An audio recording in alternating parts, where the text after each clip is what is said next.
Namaskar. I'm your course instructor Shubhra Sinha and welcome you all in the last lecture of this module, which focuses on psychological stressors commonly present in our life and modifying the perception and experience of stress as well as efforts to cope with it. Let us have what we have in our package today. We will begin with the transactional perspective of stress that we have already discussed in the first module. But because the psychological stressors emerge from this perspective only, we have to make a quick review of this particular perspective. Then we will talk about the 5 major domains carrying potential psychological stresses, and these are the cognitive appraisals, which may get faulty, personality traits a person may have, the emotional factors operating at a particular time, then the social cognitive factors and the motivational factors. As we all know, the transactional perspective, mainly proposed by Lazarus and Folkman in 1984, emphasizes on the dynamic interaction of person and the environment in which he or she lives. This perspective elaborates that there may be external threats, challenges, problems, or factors that are capable of generating stress. The individual's perception of those problems, threats, and challenges also play an equal role in final experience of the stress level. Also, the individual's appraisal of the resources that he or she may have decides what kind of coping style will be adopted by the individual.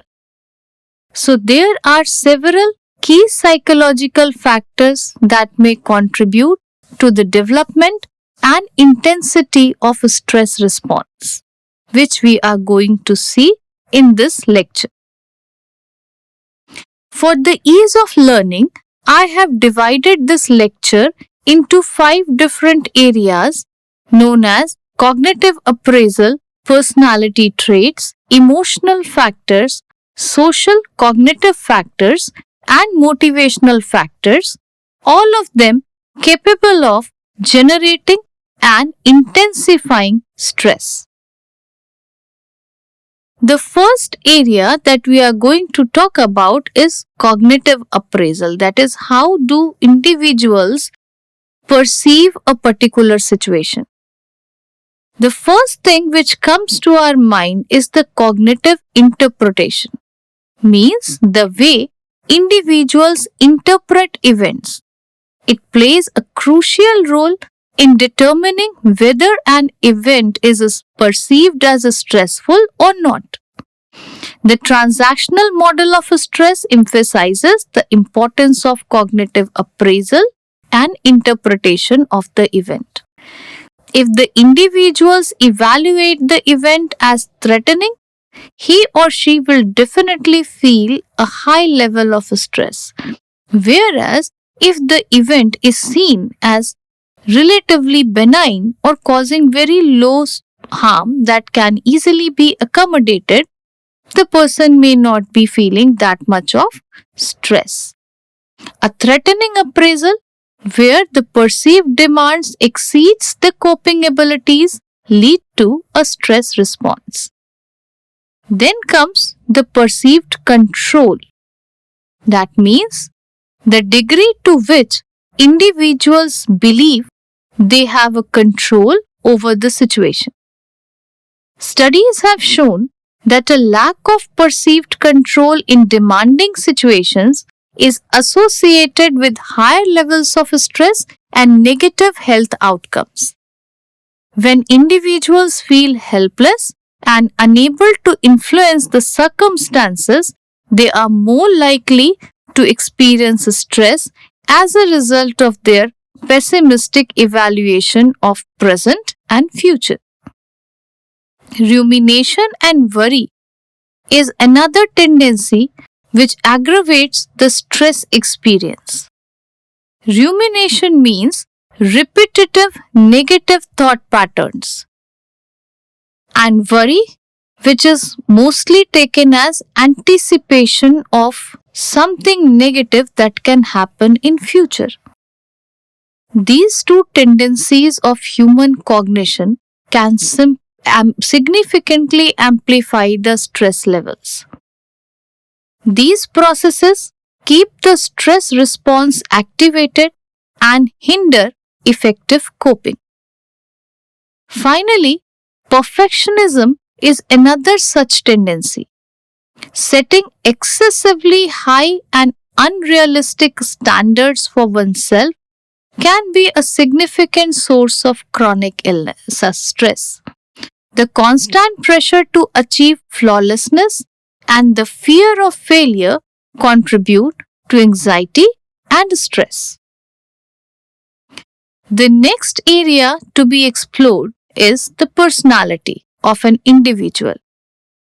We all know that all of us have unique personality, means the same set of characteristics but in different combinations. Then we use this personality for making unique adjustments with our environment. There is a personality type known as type A personality. This personality is characterized by high competitiveness, time urgency, and hostility. The type A behavior pattern has been historically linked to increased risk of cardiovascular diseases and heightened stress responses. Because people who have this kind of personality cannot relax, they cannot sit back. They are under a constant pressure of time. They want to complete many tasks within a small frame of time. They simply hate wasting of time in relaxing or doing nothing. Moreover, this behavioral pattern is frequently accompanied by an urge of perfectionism. So they feel that anything which is to be done can be done perfectly by them only. Other people may not be able to maintain the high standard of perfections set by them. That is why they cannot share their responsibilities with others, creating a huge workload for themselves, which leads to insurmountable stress in their life. Coming next is neuroticism, means a tendency to experience more negative emotions and experiencing difficulty to get away from them and coming back to normal mood state. These negative emotions usually include anxiety, worry, and irritability. This predisposition makes them people more likely to perceive situations as threatening and problematic and make them react more strongly to any stressor which is perhaps not that much severe. Then, the low self-esteem of people can be another problematic factor here. It has been found that individuals with low self-esteem may be more vulnerable to stress as they may interpret negative feedback as a confirmation of their inadequacy and have less confidence in their ability to cope with challenges.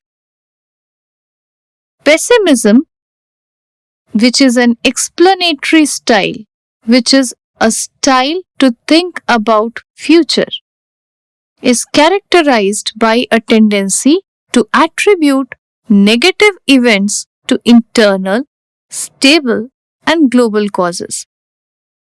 This can lead to feelings of helplessness and increased stress in the face of adversity.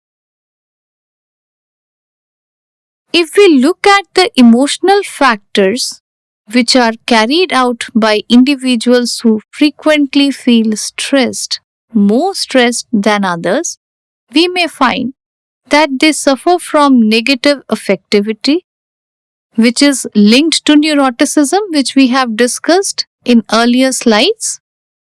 This is a general tendency to experience negative emotions more than positive emotions and to carry out negative emotions for more period of time than they are in normal mood state.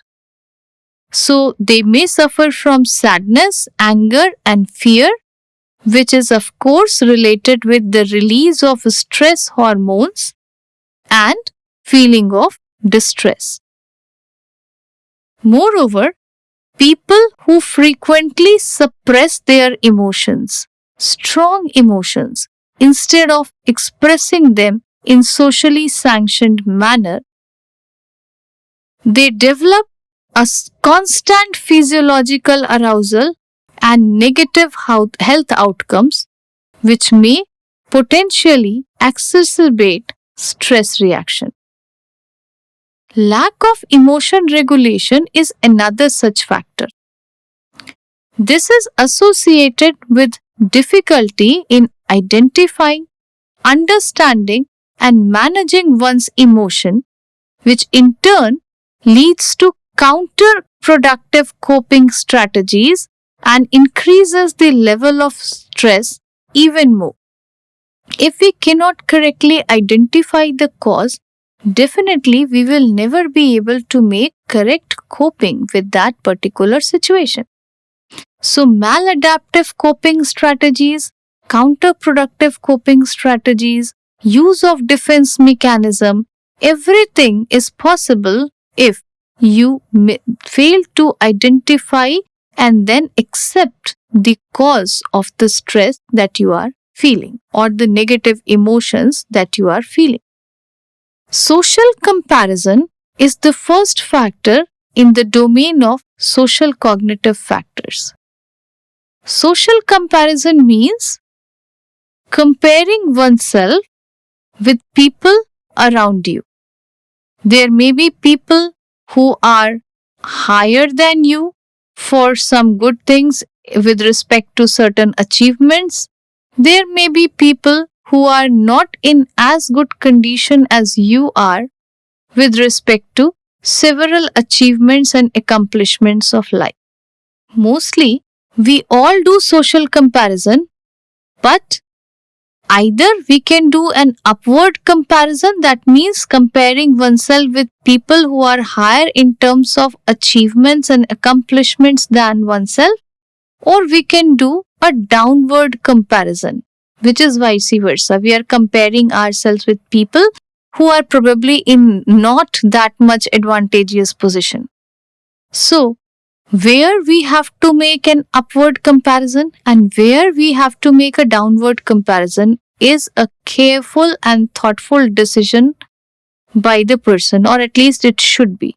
Because if we select inappropriate comparison points, we may feel stressed.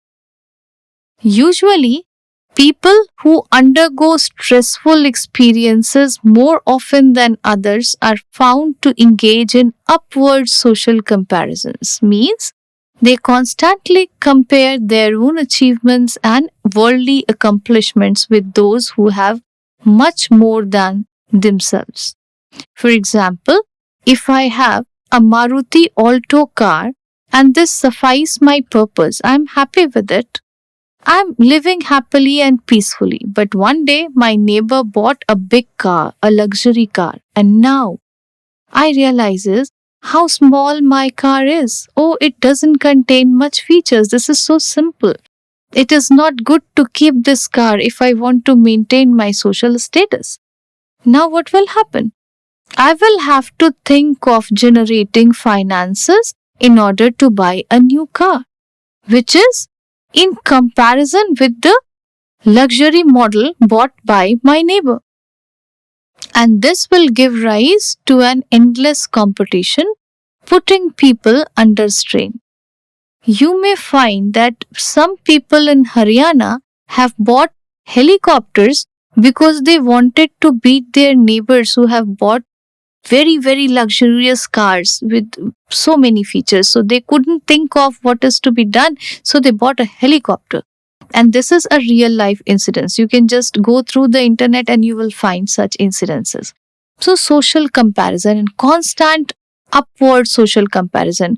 I have got 95, but my friend has got 99.7. Oh my god, I am a failure. I failed to achieve such high scores. Again, the stress will be generated. So while selecting comparisons, we must be careful whether we need an upward comparison here or we need a downward comparison here. Our discussion doesn't mean that upward comparison is always bad. If we stop looking upward, people who are high achievers, how can we keep ourselves motivated? After all, we get motivation and encouragement to work when we look at others who are doing such wonderful works.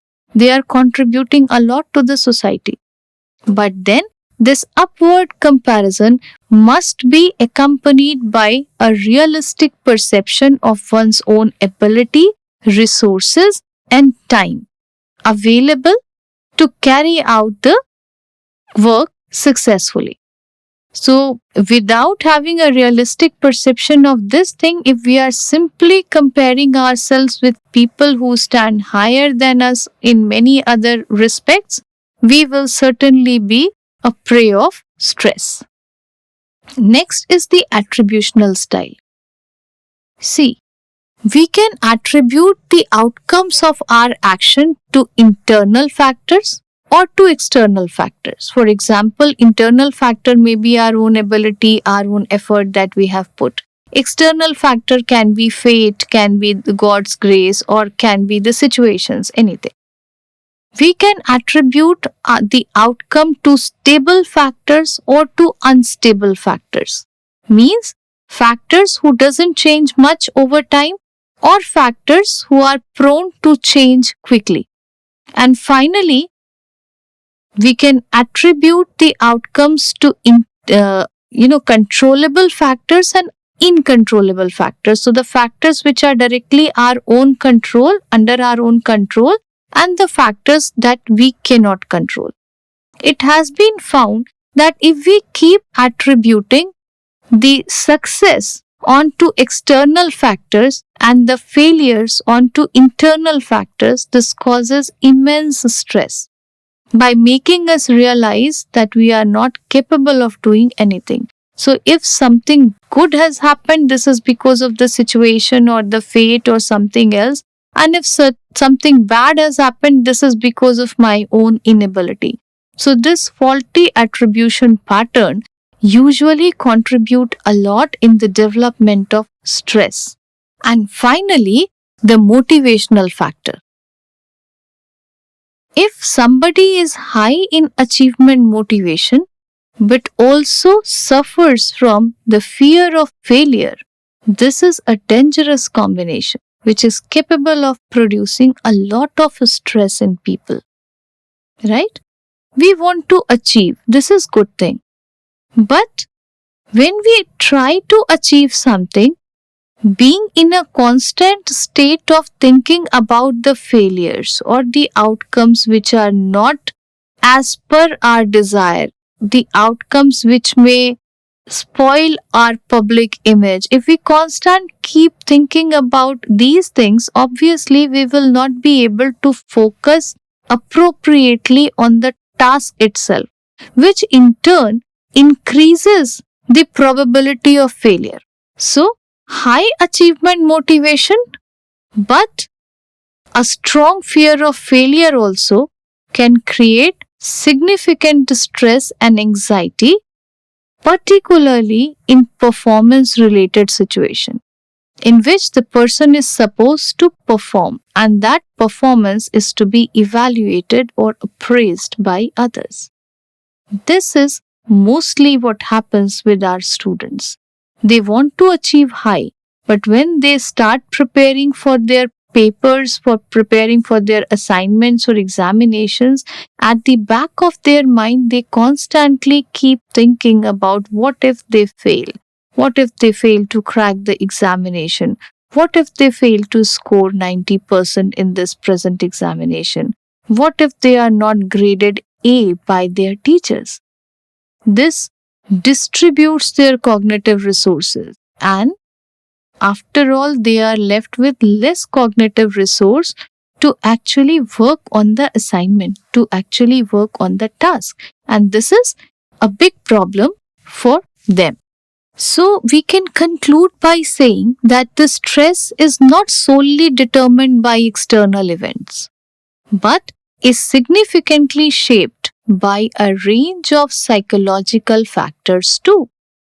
Understanding these factors is crucial for developing effective stress management interventions that target cognitive processes, personality characteristics, emotion regulation skills, and social cognitive patterns of thoughts.